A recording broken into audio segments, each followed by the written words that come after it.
All right, so we're going to take a look at how to solve a quadratic equation using factoring.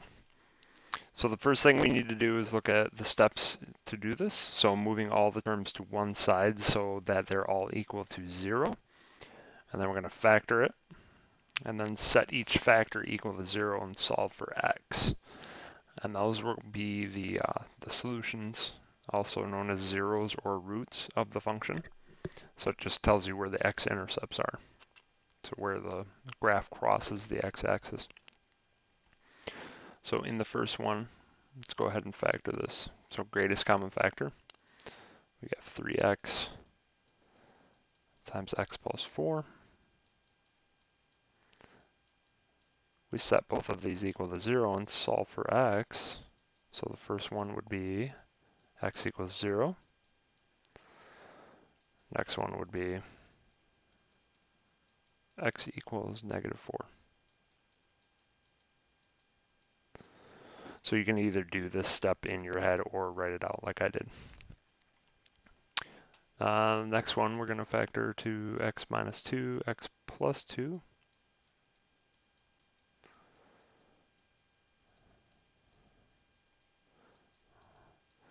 So the first one would be x equals 2, and the next one is x equals negative 2. So we can write those down here. I forgot the first one. So 2 comma negative 2, that's just two x values. And then we'll go back to this one, put 0 and negative 4. Sorry about that. All right. Let's see, factors of 12 that add up to negative 8. So we have negative 2 and negative 6. So it ends up with 2 and 6.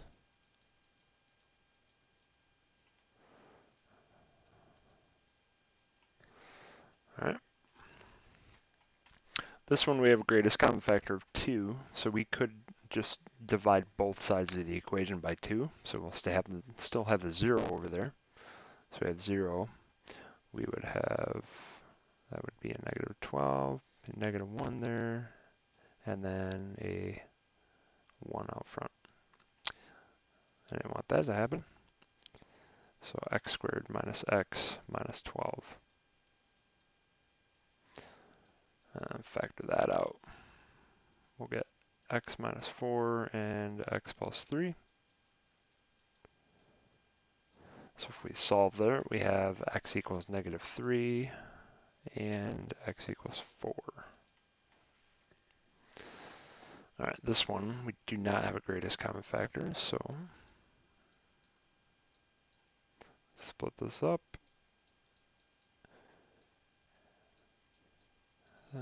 3x, and then we want this to be, let's see, a 4 and a 1. So we get 8x in the middle and 3x on the outside. We want a positive 8x and a negative 3x, so we can get that positive 5x in the middle. So if we solve these out, we would end up with a negative 4/3, right? So let me go ahead and do that for you. I don't want to skip over that. So subtract 4 divided by 3. That's where that comes from. And then we would end up with this one here. We would end up with adding 1, dividing by 2. So positive 1/2. And then this next one, we have terms on both sides, so we got to move everything over to the left. So subtract x squared. I'm going to add an x.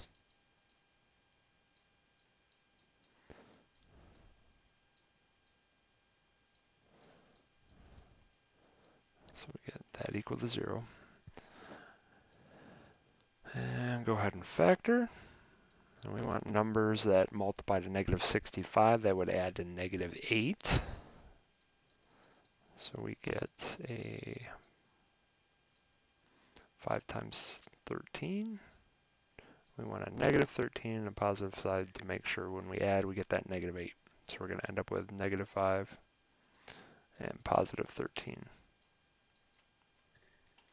All right, go ahead and pause and try the checkpoints. All right, so hopefully you were able to get these. So I'm going to divide by 4x. So factor out of 4x. We end up with x minus 2. So this first one's going to produce a 0. And then this next one is going to give us a 2. All right, this one you had to move everything over to the left.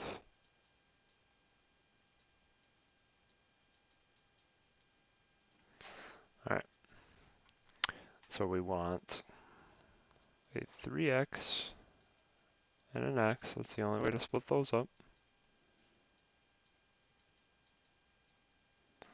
And when we multiply the outside numbers and then the inside numbers, we want them to add up to be negative 13x. So we get a negative 6 times 5 would be negative 30. And then when we do 3x times negative 6, we get a negative 18 on the outside, and then we get a positive 5 on the inside, which would add up to be negative 13. So when we solve these out, we would end up with a negative 5/3 and a positive 6. All right, so if you need help factoring, let me know. I've given you a lot of practice, but we can get together and talk as well. So moving on to example 2.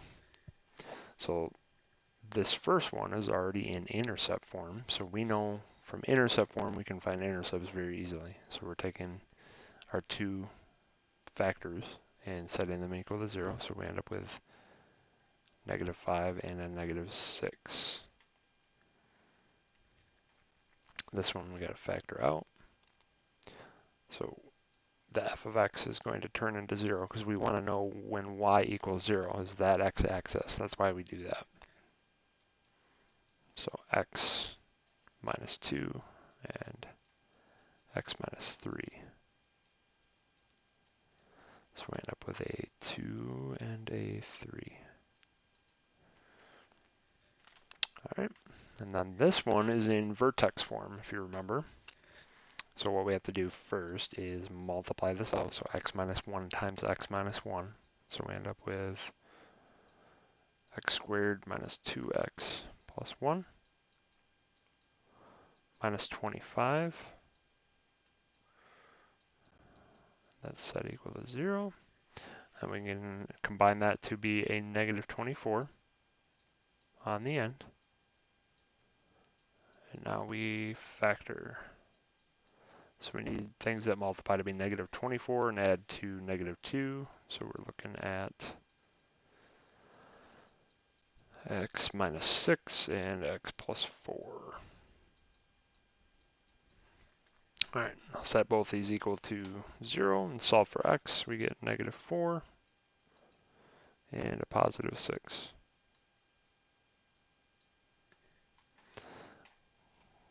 Okay, go ahead and pause and try the checkpoints. And we end up with that negative 2 up front. It's just an a, the a value for intercept form. So if you set that equal to 0, you can't solve for x, so it doesn't do anything. So we know we can just divide that out of there, get rid of it. So we're looking at an x equals negative 9 and an x equals 1. This one we actually have to factor out. So things that multiply to 64 and add up to be negative 16.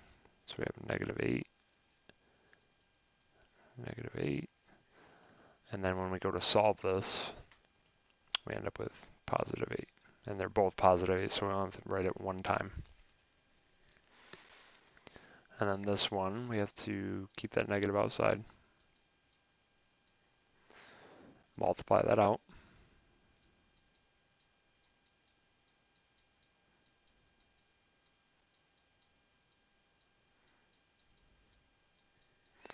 Now we have to distribute the negative.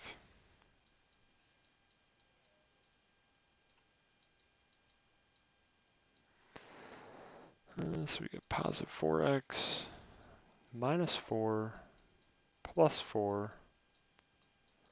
So those right there, negative 4 plus 4 are going to cancel. And we have this negative x here, so what I like to do is move it to the other side. You don't have to, but makes things a little easier. So we get x squared minus 4x equals 0. And now we have our two terms, so our a term and our b term, so no c term. So we can greatest common factor this. So we get x times x minus 4. So we end up with x is 0 and x is 4.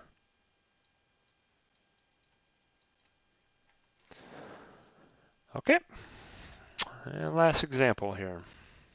So give the vertex form and the factored form from this function, and what specific information does each form provide? So let's stick with what we're doing right now, and then we'll jump. So we'll do factored form first, and then jump to vertex form, because that's a review of something we've already done.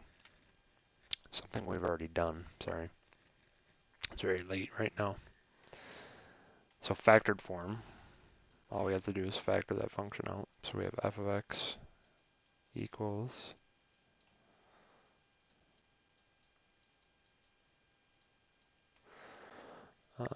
things that multiply to 35 and add to negative 12. So we know they have to be negative, both of them, because of the positive 35 and the negative 12.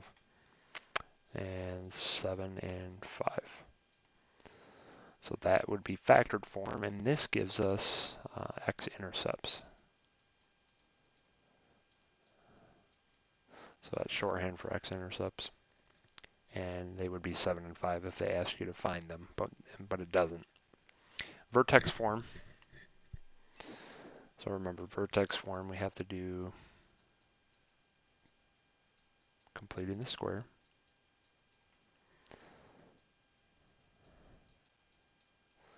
So we're going to leave a little space. And the 35 goes on the outside. All right, so remember this, we take half of our b value and square it to find our new value that goes here. So half of that would be negative 6 squared would be 36.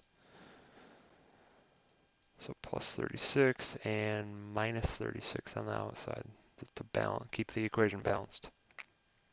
And that would factor out to be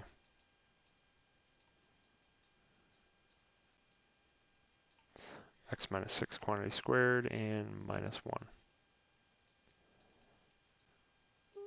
And vertex form gives us the vertex of the quadratic. So where that minimum or the maximum point lies on the graph. All right, so that's it. Let me know if you have any questions, and we can meet up and talk about those. And that's it. Have a good one.